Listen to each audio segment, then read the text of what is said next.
उद्या होणारी राज्य मंत्रिमंडळाची बैठक पुढे ढकलली। मुख्यमंत्री, दोन्ही उपमुख्यमंत्री आणि मंत्री प्रचारात व्यस्त। उद्या पार पडणारी मंत्रिमंडळ बैठक पुढील आठवड्यात होणार।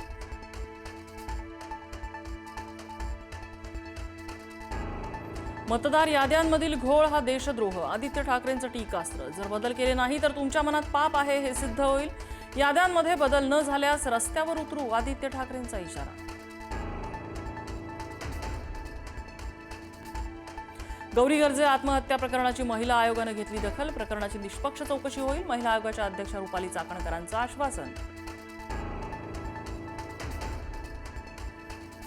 डॉक्टर गौरी गर्जे आत्महत्या प्रकरणी अनंत गर्जेला गुरुवारपर्यंत पोलीस कोठडी। आम्हाला तपासात सहकार्य करायचं नसतं तर सरेंडर केलं नसतं, अनंत गर्जेच्या वकिलाचा युक्तिवाद।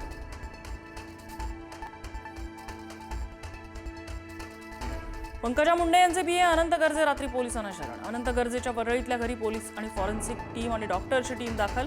डॉक्टर गौरी गर्जे आत्महत्या प्रकरणाच्या तपासाला वेग।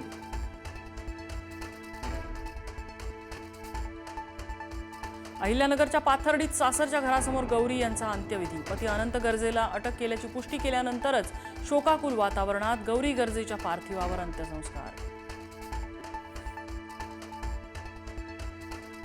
निवडणूक खर्चासाठी सासरच्यांनी पैसे मागितल्यामुळे विवाहितेची आत्महत्या। पैशासाठी तगादा लावून सुनेचा मानसिक आणि शारीरिक छळ। कोल्हापूरच्या कुरुंदवाडमधली धक्कादायक घटना। पती, सासू आणि सासऱ्यावर गुन्हा।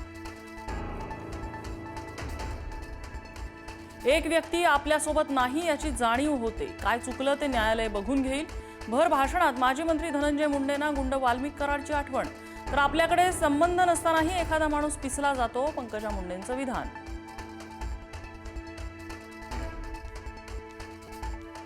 ठाण्यात मुजोर परप्रांतीयाची राज ठाकरेंना शिवीगाळ। राज ठाकरे अविनाश जाधवांना जीवे मारण्याची धमकी।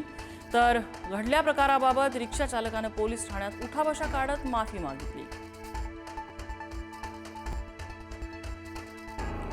मुंबईच्या काळा चौकी परिसरात मनसे पदाधिकारी आणि ठेकेदारात बाचाबाची। मराठी माणसाची औकात आहे का, मुजोर ठेकेदाराचं वक्तव्य। मराठीवरून अवमान केल्यामुळे मराठी वाहन चालकही आक्रमक।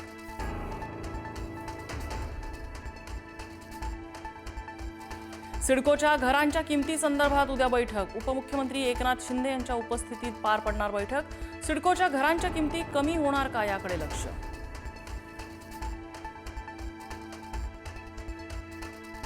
ठाणे जिल्हा सामान्य रुग्णालयातील वॉर्डमध्ये भला मोठा साप। रुग्ण, नातेवाईक आणि डॉक्टरांची पळापळ। सर्पमित्रांच्या मदतीने सापाला पकडण्यात यश।